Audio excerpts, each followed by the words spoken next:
Hi everybody, this chapter is over the integumentary system, which includes skin, hair, and nails.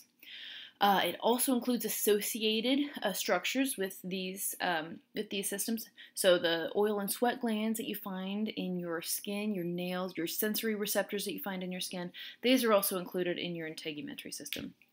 Dermatology, if you go visit a dermatologist, this is the medical specialty that will deal with diagnosis and treatment of different disorders of your integumentary system.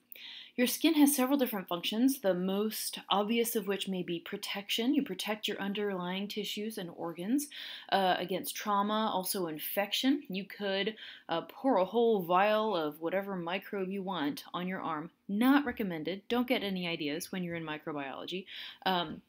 But your skin would protect you from it.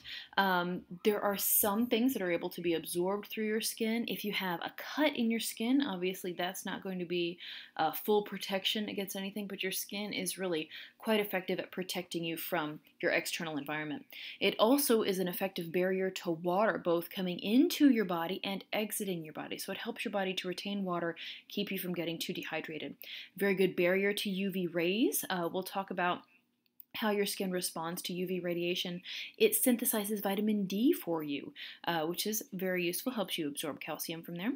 But your skin just synthesizes vitamin D. And then vitamin D would help you absorb calcium. You experience sensation through different receptors that you find in your skin, and your skin helps to function in thermoregulation through shivering and sweating.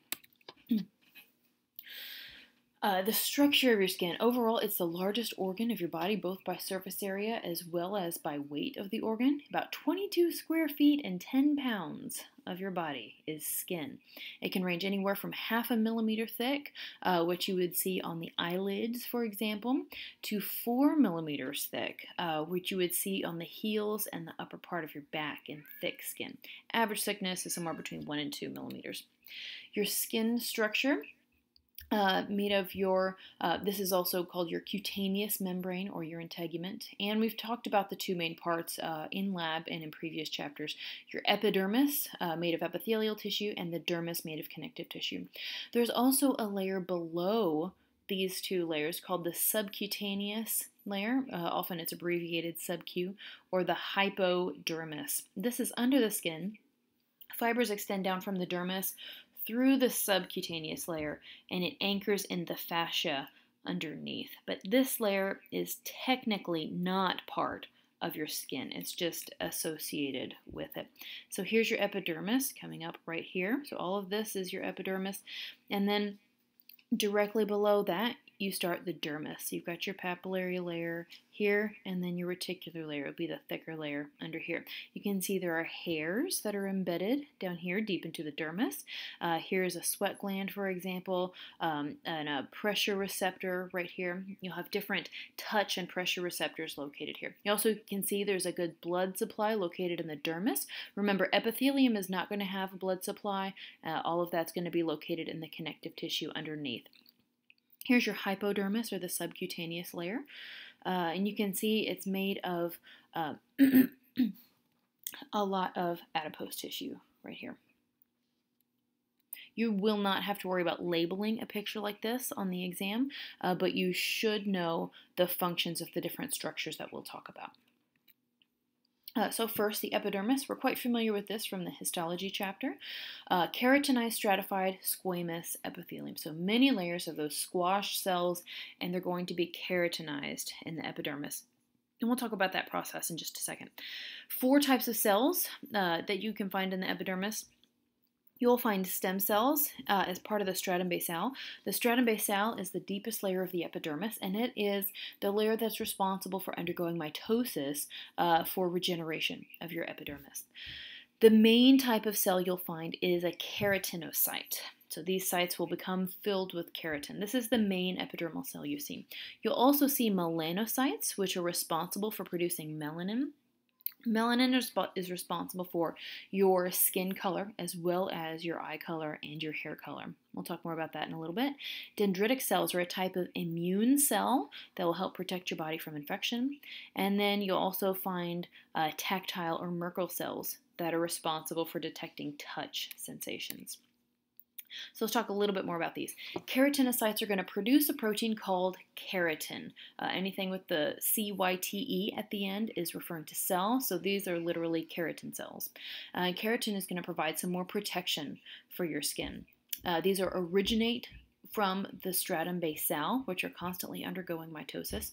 And then from the stratum basale, these daughter cells that are produced by mitosis will gradually migrate more superficially into the stratum spinosum, and then some of those cells will migrate up into the stratum granulosum, and then those cells will migrate up into the stratum corneum, if we're talking about thin skin. Millions of your keratinocytes are going to rub off from your stratum corneum every day. So that's why you have this constant rate of mitosis in your stratum basale. You have to replenish your epidermis, otherwise you would get rid of it very quickly. You actually end up making a totally new epidermis every month or so, 25 to 45 days. And in your hands and feet, where you're constantly using these to grasp objects and move around, you're using that part of your skin more often. It's going to be even faster. So you're constantly losing keratinocytes and constantly making more of them in the stratum basale. Melanocytes are responsible for producing melanin. Melanin is responsible for your skin color, and it is able to absorb UV light. And so this is going to help protect your nucleus and your DNA from that UV radiation. So melanocytes are protective against that radiation. As these melanocytes absorb UV light, they produce more melanin, which darkens your skin. So if you go out in the sun for long periods of time, you may get a tan. That's because you're producing more melanin to protect the nucleus, protect your DNA from that UV radiation more. Unless you're me, and then you just return to your same shade of pasty white. I'm not sure what's up with my melanocytes. So layers of the epidermis, this should be review for you guys. From deep to superficial, you've got basal, spinosum, granulosum, and lucidum you'll only see in thick skin, so soles of your feet, for example, and then stratum corneum will be the most superficial. Stratum basale, we've already discussed that it's will be responsible for undergoing mitosis to produce new keratinocytes. And even though the epidermis is classified as a whole as stratified squamous epithelium, this deep layer is usually going to appear a little bit more cuboidal. The cells are a little bit fatter. So as they're undergoing mitosis, the daughter cells they create aren't going to be super tiny, because the stratum basale cells will have a little bit more substance to them. They're a little bit bigger, a little bit cuboidal, and can tend toward columnar as well. If you destroy these stem cells in the stratum basale, you'll also destroy your point of regeneration. So what you can do is take a skin graft from a donor site and cover the wound in order to replenish some of those stem cells. You can have an autologous skin transplantation where you culture your keratinocytes in the lab. And then there's all sorts of cool laboratory-grown stuff that's available. I think there's a spray now that you can use, a skin spray, in order to encourage regeneration of that stratum basale. Moving more superficially, the stratum spinosum will be 8 to 10 layers of keratinocytes. Remember, the stratum basale is just a single layer. It's just that deep layer, that single layer. Stratum spinosum is a little bit thicker, 8 to 10 layers of keratinocytes. You'll find melanin granules in here, as well as dendritic cells. And you'll find intermediate filaments here inserting into desmosomes. So this is going to help anchor your cells together. Desmosomes are a type of cell junction that helps. They're kind of like little spot welds, help to weld cells together. Moving more superficially, the stratum granulosum. This is a thinner layer, about 3 to 5 layers, of apoptotic keratinocytes. Remember, apoptosis is programmed cell death. Nice, neat, clean. Everything is compartmentalized. Nothing is spilling out. Apoptosis. In keratinization, your cells are going to start flattening out, so they're going to become more squamous, more flat, and your nuclei and organelles are going to disintegrate. And so this is why, with keratinized epithelium, when you're looking at the stratum corneum up top, the cells look completely blank. There's nothing in them except for keratin. And this keratin is going to form from these keratohyaline granules. So that's where your keratin is going to come from. You also have lamellar granules present in this layer. These are going to secrete lipids that fill in the spaces in between the cells. So inside the cells will be filled with keratin from these keratohyaline granules, and then in between the cells, lamellar cells will secrete lipids. This is going to help act as a water repellent. So that's going to keep water from being absorbed quite so easily through your skin. It's also going to increase the bundling of the keratin proteins in your keratinocytes. The stratum lucidum is above that, more superficial. It's only present in thick skin. It's about 2 to 3 layers of your keratinocytes. You have a lot of keratin present here, and also the plasma membranes are going to become thickened in this layer. Finally, the most superficial layer, the stratum corneum. You see 20 to 30 rows of flattened, dead keratinocytes. So apoptosis has already happened. Your cells are filled with keratin. You got 20 to 30 rows of these types of cells. These are continuously shed off of the top of your epidermis, and they'll be replaced by cells underneath. If you have an abnormal thickening of this stratum due to constant friction, so if you've got shoes that don't fit well, for example, and it's rubbing against one of your toes, you can form a callus, which is an abnormal thickening of the stratum in a particular area. And then dandruff on your scalp, you get shingle-like remnants of these cells in your stratum corneum, and that is where dandruff comes from. Just a quick refresher, layers of your epidermis. Here's your single layer of the stratum basale. You have a thicker stratum spinosum through here. Here is a big dendritic cell right here, and you have different types of cells. There's a tactile cell, for example. Stratum granulosum. Here's your stratum lucidum. So this has to be what type of skin? Yes, thick skin. Very good. Stratum corneum is going to be your most superficial, and you can see some of those cells sloughing off the top.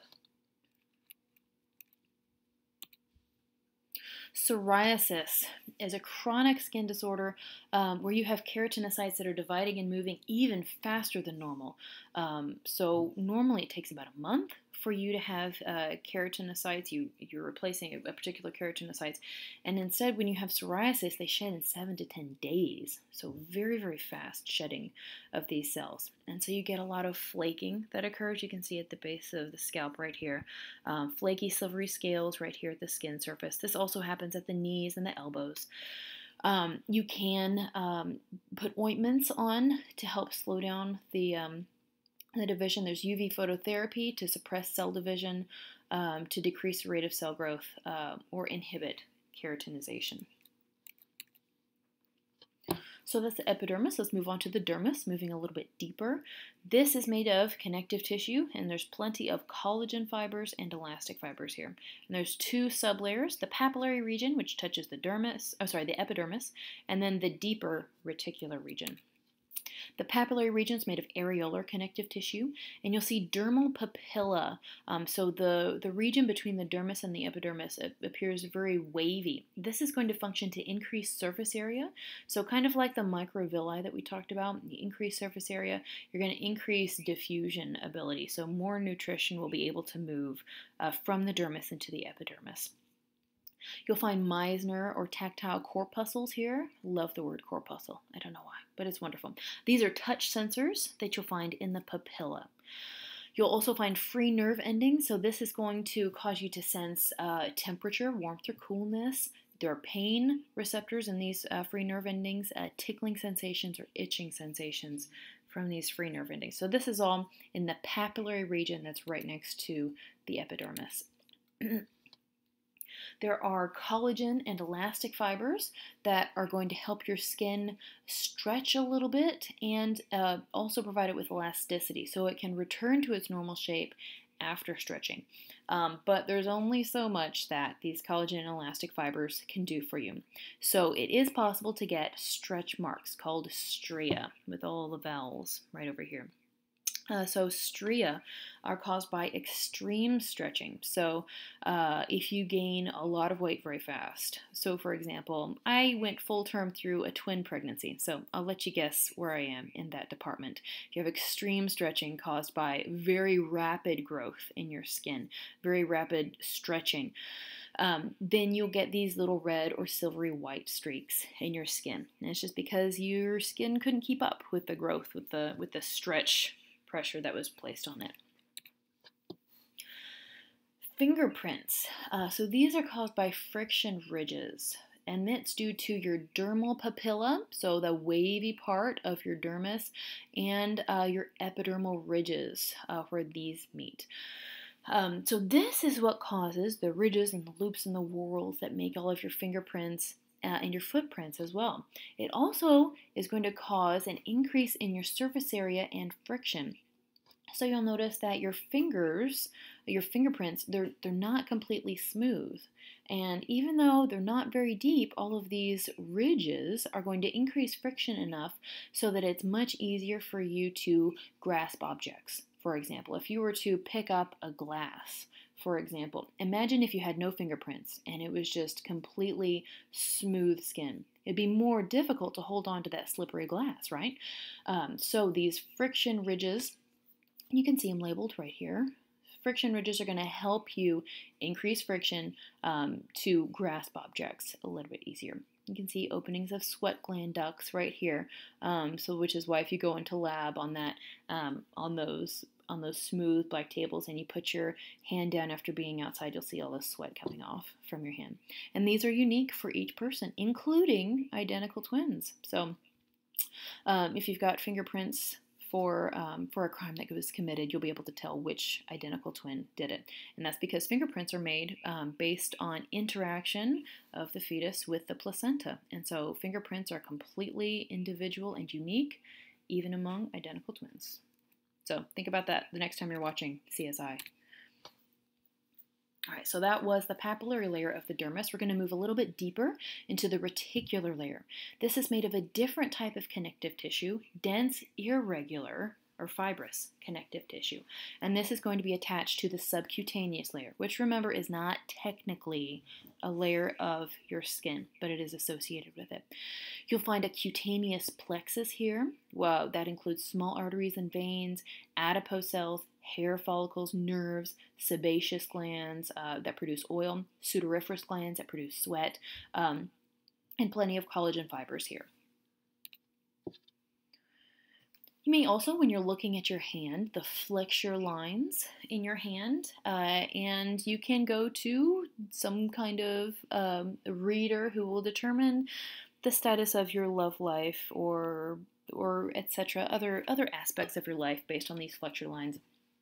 So I hate to break it to you, but these are dermal folds, and these are just to accommodate movement. So whether they tell you anything about your love life, I'll let you look into that on your own. But what you should know for your test, these are going to help your hand to bend. So you can see all these flexure lines in here. These are going to anchor the dermis to the bones underneath and make it a little bit easier for you to bend your hand without extra skin getting in the way. So it accommodates movement. These are different than cleavage lines. So lines of cleavage, also called tension lines, and you can see these lines on this person over here, these red lines. These are going to indicate the predominant direction of the collagen fibers that are running underneath. So as you guys know, collagen is the most abundant protein in your body, and many different tissues that we've talked about have collagen fibers in them. The predominant direction that these fibers run is indicated in this picture. And you can see they're quite specific on the palmar surface of your fingers right here.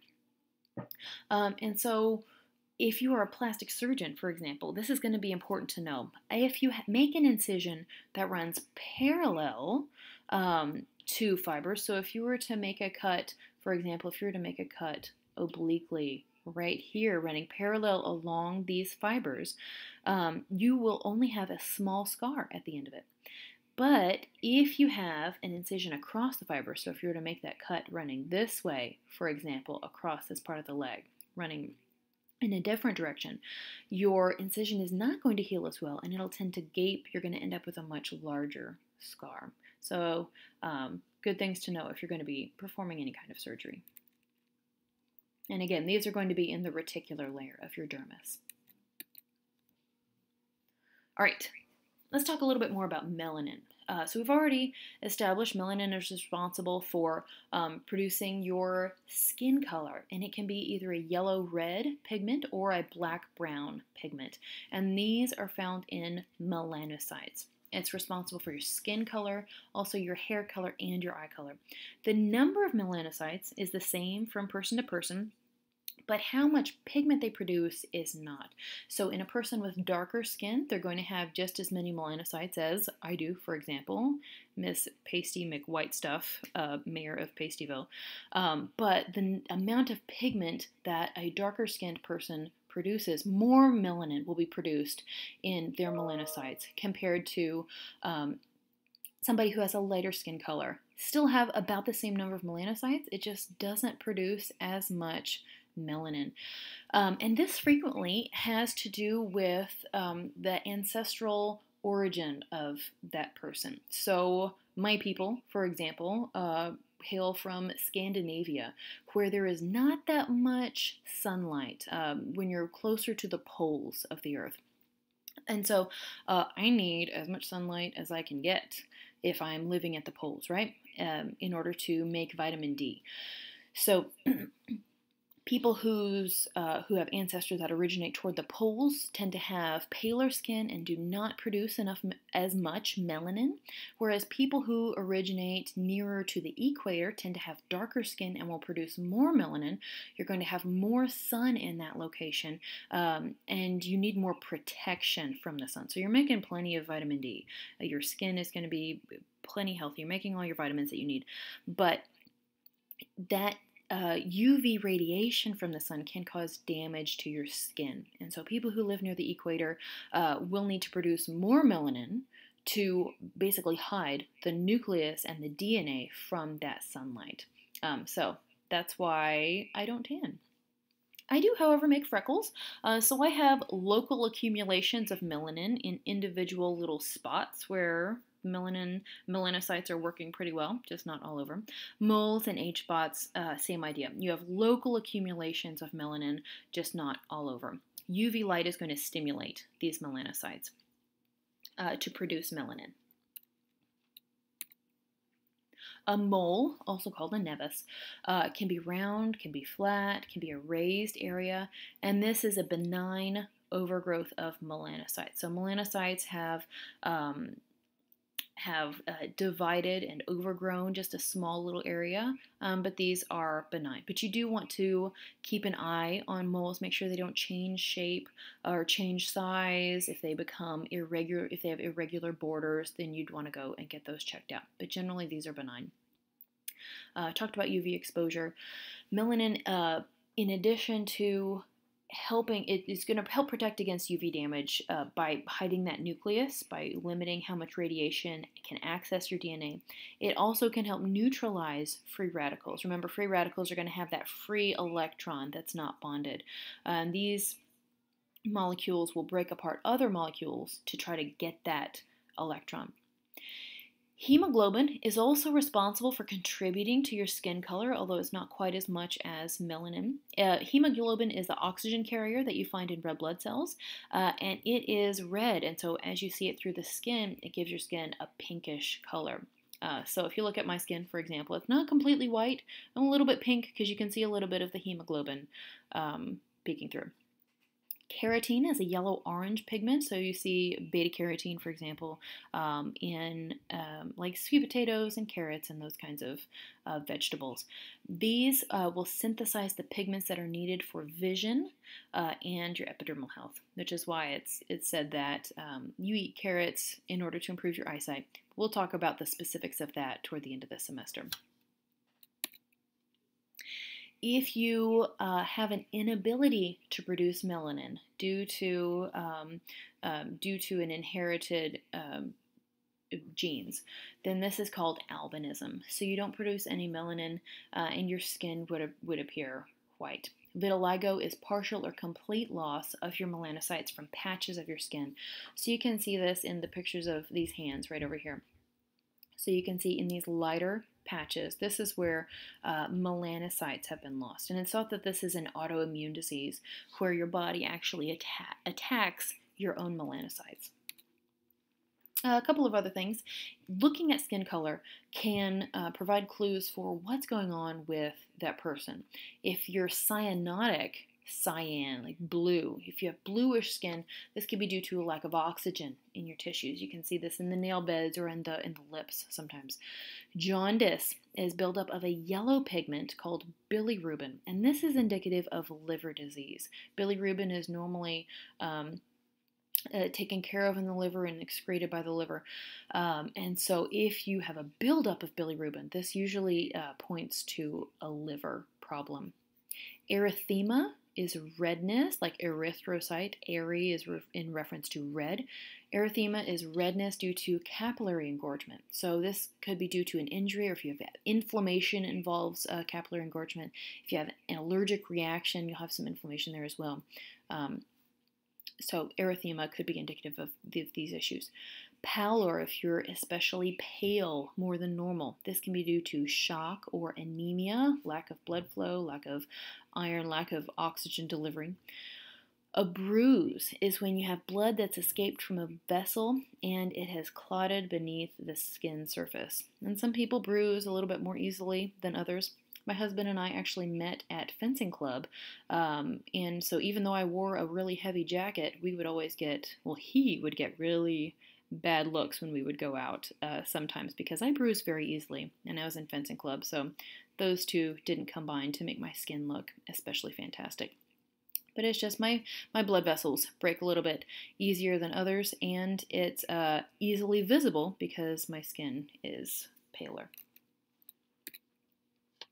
More fun stuff, tattoos and belly rings. So when you go to get a tattoo, where are you going to have the ink inserted? You replace your epidermis very frequently, right? Every month you're going to replace your epidermis. So if you only had the ink deposited in your epidermis, you'd only have that expensive tattoo last for a month. You might as well just get the kind that you can put on with water and then rub off a little bit later. So when you go get a tattoo, it has to be deposited into the dermis, right? Because that is going to be the constant layer of your skin. You're not going to rub any of that off. And so what happens is your white blood cells try to attack this foreign pigment. Remember, you've got glycocalyx, you have cell-to-cell communication. They know, all of your cells know what belongs there and what doesn't. So white blood cells are like, hey, this isn't supposed to be here. So it attacks the ink. But the pigments are too big for your white blood cells to chew up. And so your ink ends up being absorbed by the fibroblasts in your dermis. And that is how you see the ink in your skin when you're looking at the surface. Cool, right? Same idea with the dermis and body piercings. The needle has to go all the way through the skin, has to go into the dermis. Otherwise, it would just be, you'd be able to just remove it every time your epidermis was recreated. You can have potential complications with body piercing, especially if you don't sterilize everything properly. You are putting a foreign object into your skin, so you could get infections. You can get allergic reactions, like reactions to nickel. If you have a metal allergy, you can break out in all sorts of fun stuff. Anatomical damage if the piercing isn't done properly. Interference with medical procedures, depending, again, on where you are piercing your body. Urinary catheterization, radiographs, baby delivery. You're going to want to remove that belly button ring because your belly button's going to look a little bit crazy toward the end of a pregnancy. So the body piercings. Subcutaneous layer, not part of your skin technically, but it is there. You will find lamellated or Pacinian corpuscles, and these are responsible for detecting pressure. Also, if you're giving a subcutaneous injection, for example, a shot, this is the layer where you would put that injection. All right, that's it for the skin. Talk a little bit about hair. Hairs, or pili, are present on most of your skin surfaces. So this includes a hair on your head that you put a hairbrush to, and also the little hairs on your arm, all over your stomach, all over your legs. They're all over the place. This helps to provide a little protection from foreign particles as well as the sun, decreases heat loss, and by providing an extra layer to your skin. And so this is why you may notice when you get goosebumps, your hairs stand on end. You're trying to prevent further heat loss.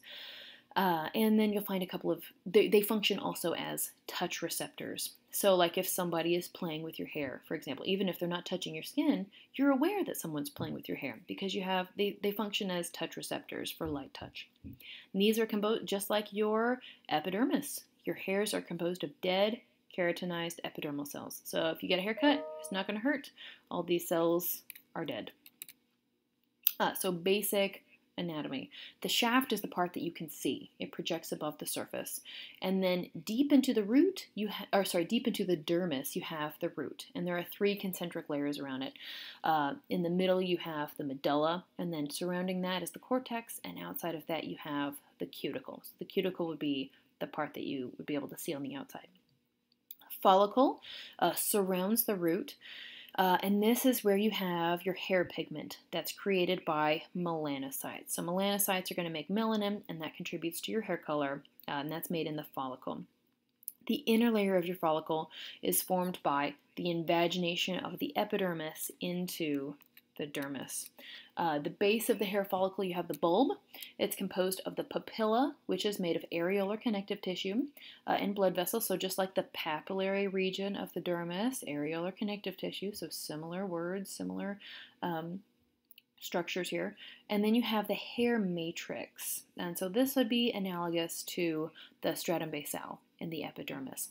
This is your germinal cell layer. This is where new hair cells are made. And this is the only place where new hair cells are made, is in your hair matrix. So this is where mitosis occurs and nowhere else. The cuticle is just a single layer of overlapping keratinocytes. This is going to help provide a little protection and separate your individual hairs from each other. So if we look at a picture, so here is the surface of your skin.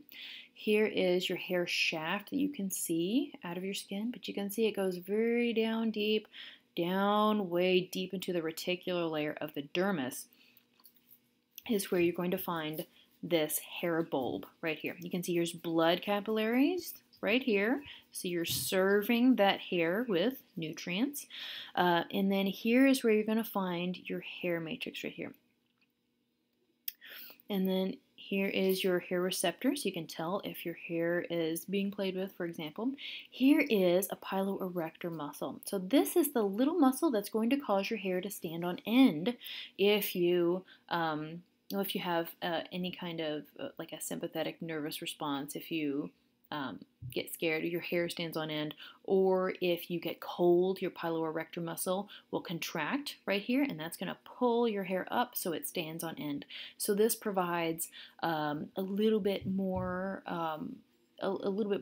thickness, a little bit more warmth available to your skin that was there before.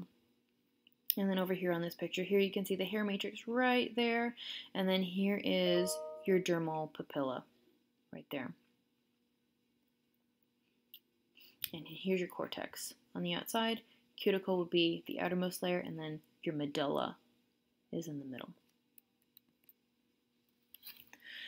You can grow hair, you can lose hair. In anagen, your stem cells are going to multiply, remember, just in the hair matrix. During catagen, mitosis ends and your follicles will shrink. And then in telogen, your hair is in a resting period, so it's not actively dividing. And so the reason, you may ask, why you have, why you need to trim the hair on your head, for example, but you don't need to trim your eyebrows generally.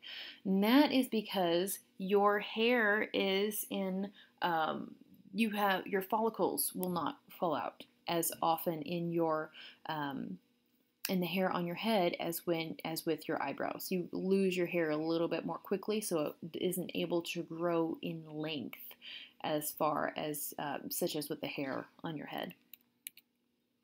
If you want to remove your hair, you can shave it and wax it, but that's not going to permanently get rid of your hair because you're not going to get rid of the hair matrix, which is way down deep in your dermis.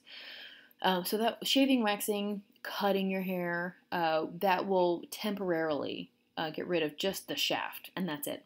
In order to truly destroy your hair, get rid of it forever, you're going to have to go through electrolysis and laser treatments. And that's where you're going to destroy the hair matrix. You destroy those stem cells and then your hair won't come back. A couple other things about hair. You'll find sebaceous or oil glands with your hair, and we've talked about erector pili. And so that's why some people, like if you think of the Brady Bunch and brushing your hair 500 times, like Marcia did, then that distributes the oil across your hair a little bit more to the tips of your hair instead of just sitting on your scalp. Alopecia is a partial or complete lack of hair. This frequently is due to genetic factors such as male pattern baldness, which is androgenic alopecia. It can also be caused by endocrine disorders, aging, chemotherapy we discussed targets rapidly dividing cells, including hair cells, or skin disease because they're the same types of cells. You're still talking about keratinocytes, and so that can cause alopecia as well. Alopecia can also occur in women, but because of the nature of the genetics that's involved with male pattern baldness, for example, it's a little bit more difficult for women to become afflicted with it, but it is possible. Different types of hairs, which you'll notice if you just look at your body. Before birth, there's lanugo, which is non-pigmented or downy hairs on the fetus. If the baby is born a little bit premature, you may notice a little bit extra fur on the fetus, and it'll go away. Terminal hairs are the ones that will replace the lanugo. Vellus hairs are the little peach fuzz that you see that replaces any leftover lanugo. So vellus hairs, for example, you'll see up and down your arms, on your stomach, on your back, on your legs, just the little peach fuzz on your face. It's all over your body. And then terminal hairs, for example, you'll see on your head, for example, your eyebrows. And then some of these vellus hairs will be replaced by terminal hairs over time once you reach puberty. So in the axillary region, under your arms, the pubic regions, on your face for males, limbs, and on your chest at puberty. Hirsutism is when you have excessive amounts of androgens that are being produced, and this results in excessive amounts of body hair. So if you're particularly hairy, a particularly large amount of hair all over your body, that's hirsutism.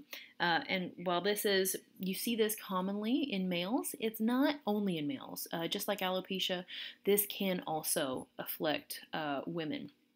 But fortunately for women, it's okay to go and wax that stuff away. I suppose for men too. Either way, I guess it's more common for women, but if males want to do it, then that is fine too. I just thought you guys would be interested to see the differences between straight and curly hair and the distribution of the different types of melanin. So you can see in straight hair you have a round hair here, and then if you see these wavy hairs over here, you can see this hair is more oval shaped. In gray hair, you're not producing melanin anymore. And then you can see these different hair colors are due to different types of melanin that are being produced, different distributions of this melanin. So I just thought that'd be interesting for you to see. All right, moving on to nails. Nails, again, made of keratinized epidermal cells.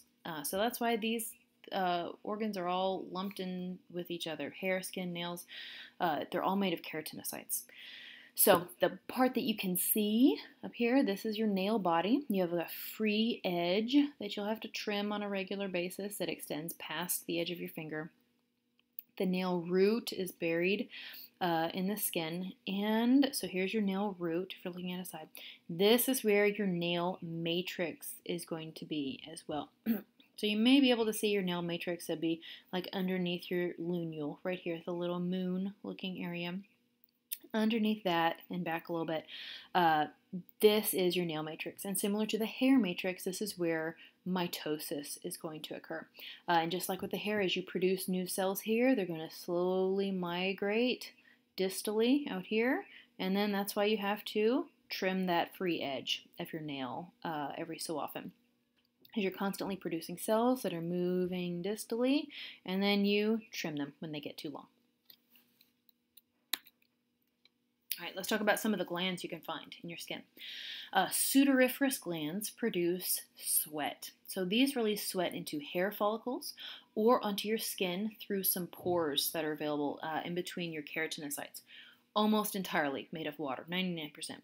The other 1% will be made of salt, sodium chloride, a little bit of vitamin C, some antibodies, so protective against bacteria, dermicidin, that's an antibacterial agent, and some metabolic waste that's produced. The pH range is just a little bit acidic on your skin, which is why if you go look at really nice old historical documents, you have to wear gloves, for example. Your skin is a little bit acidic. You have an acid mantle. This is going to help inhibit bacterial growth. So just a little bit more acidic than other parts of your body. It's distributed almost over the entire skin surface. So you can have sweat coming from pretty much anywhere. You've got two different types. One is a merocrine sweat gland, also called eccrine sweat glands. These are involved in thermoregulation and emotional sweating. So if I'm outside at soccer practice with my boys and it's a bajillion degrees outside, like a bajillion, I am sweating, and as that sweat evaporates off of my skin, I'm cooled, because as the sweat leaves my skin, it's going to bring some heat with it.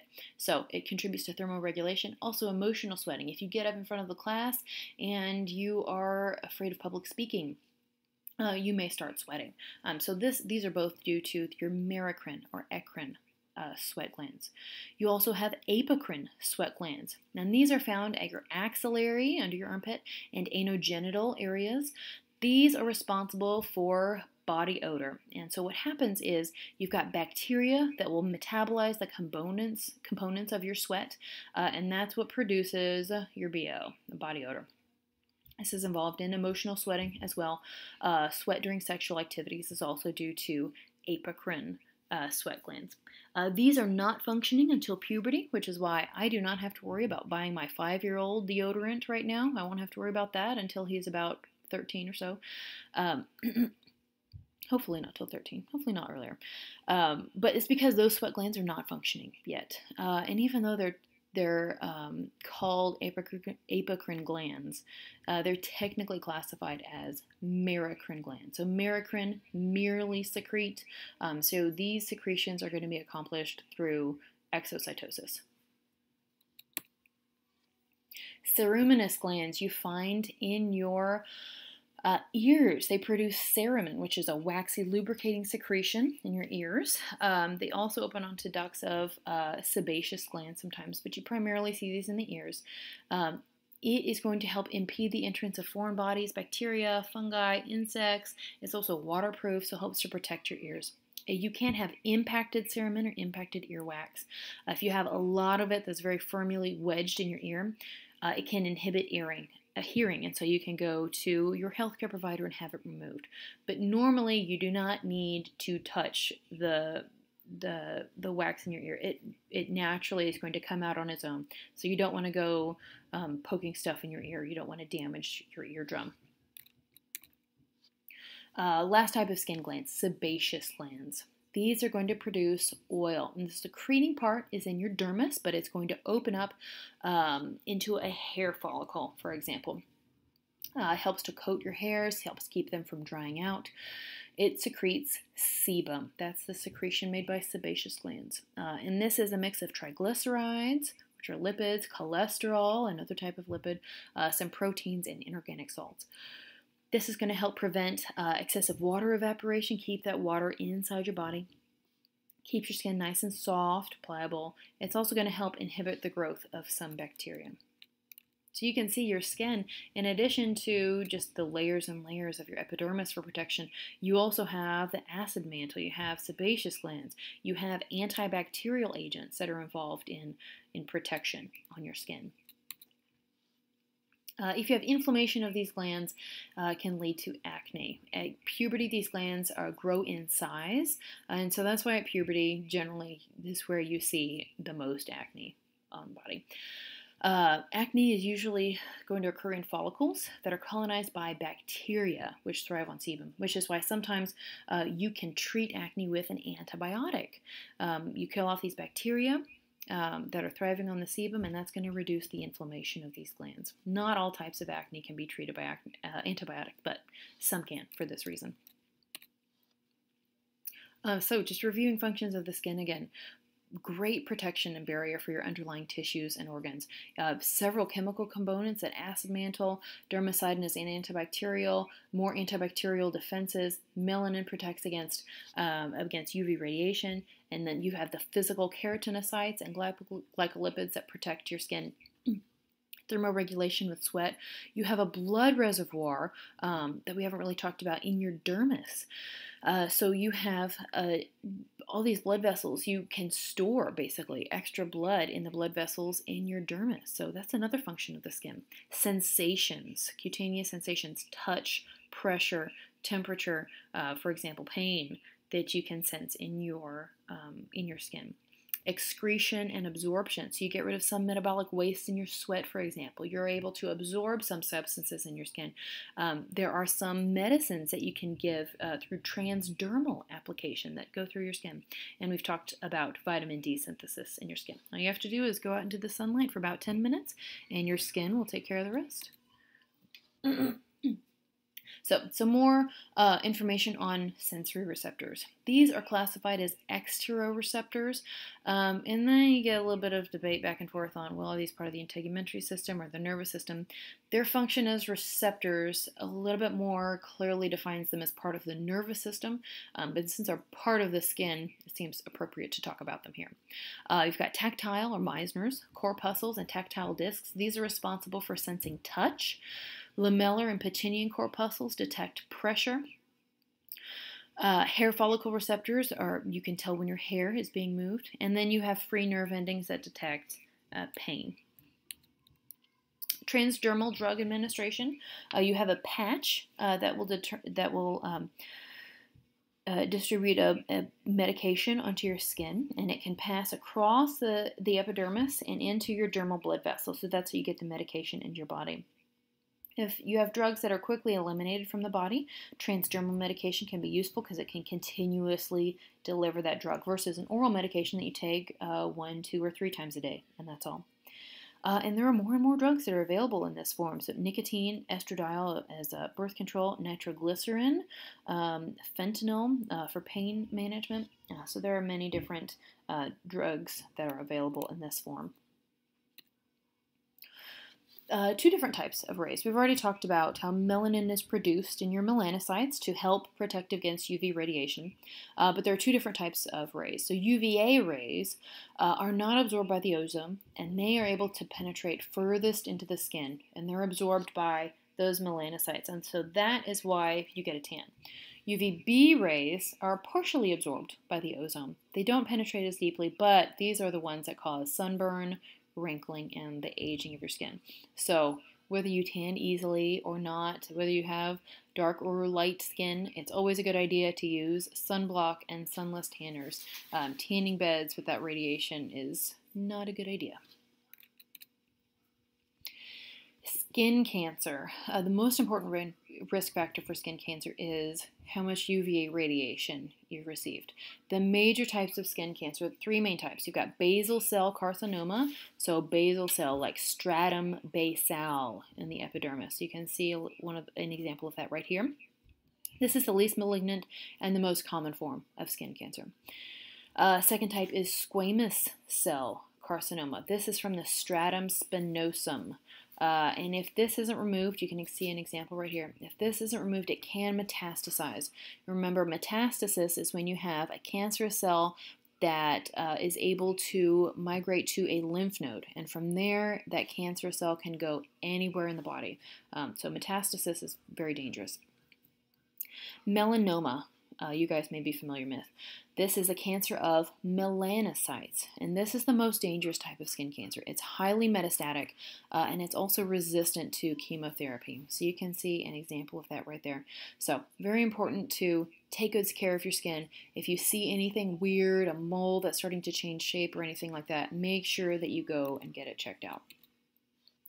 And you can use the ABCD rule to figure out, well, is this serious enough? Should I go see a doctor or Is this okay?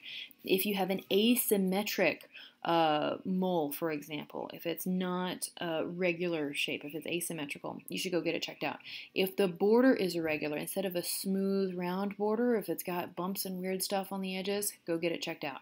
If it is multicolored or splotchy, you saw that on the previous page. Right here you can see different shades of purple and black right here. It's not one color throughout. So if it's multicolored or splotchy, you'll want to get it checked out. And then finally, if it's big, the diameter. If it's greater than 6 millimeters, you'll want to keep an eye on it and go get it checked out. Burns will also damage your skin. So this can be due to intense heat or electricity, radiation, chemicals. These can all cause burns to your skin. The result of this is dehydration. Remember that your skin functions to keep water inside your body. So if you burn your skin away, you're at risk for dehydration. You're also at risk for infection. You've taken away a major protection against microbes. Electrolyte balance. You can lose a lot of salt and cause you to lose additional water. This can lead to renal failure, your kidneys fail, and circulatory shock in your blood vessels. If you have a burn patient, you need to make sure that that patient gets fluid replacement through IV because they're at risk for pretty severe dehydration. You're also going to need thousands of additional food calories through gastric tube and IV. All of that healing, and this is going to also be determined on how large the burn area is, but thousands of extra food calories because you're going to have a lot of growth that needs to happen to repair that skin. So you need a lot of energy to fuel that growth. You also need to have protection from infection and sepsis. So you want to protect against bacteria, prohibit growth of bacteria as much as possible. Initially, you depending on how deep the burn is, you'll burn everything away. You're not going to have anything left. And bacteria won't be able to survive. But you're going to need to make sure that you are very careful not to introduce any new bacteria. They can be classified as first, second, or third degree. First degree is where you only damage the epidermis, so like a typical sunburn. You may have a little bit of redness, a little bit of swelling, may hurt a little bit, but in 2 to 3 days, it's gone. Second degree, also called a partial thickness burn. Not only have you injured the epidermis, but also the upper part of the dermis. So you still have redness, swelling, and pain, and you may also see blisters. So if you've had a very, very bad sunburn and you're blistering as a result of it, this is a second degree burn. And this is going to take longer to heal, about 3 to 4 weeks. You've damaged that stratum basale, you've damaged the dermis underneath it, so that's going to take longer to get all that tissue repaired. Finally, a third degree or a full thickness burn. The entire thickness of your skin is burned all the way through the dermis. Skin appears to be gray, white, or cherry red, or it can be blackened. There's no pain, fortunately, with this type of burn because all of the nerve endings have been destroyed. And in this type of burn, it's necessary to do skin grafting to help prevent fluid loss as well as infection. So here's examples of those types.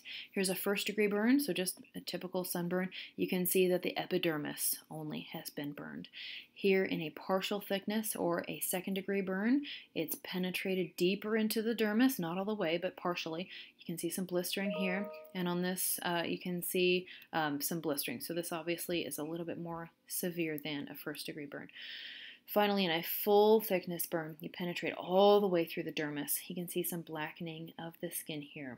And this, you have to take extra care to protect from infection since you've burned away from there. Make sure that these people have plenty of food calories as well. All right, just about done, wrapping up.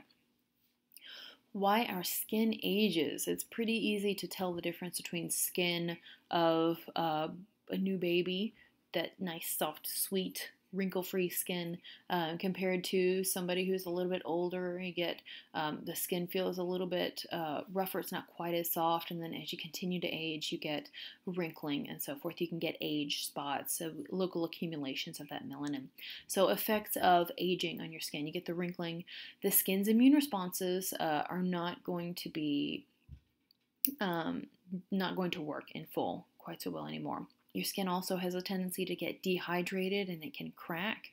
You're not going to sweat quite so much, so thermoregulation abilities will be reduced. You also don't have as many melanocytes, and so this is why as you age you get gray hair.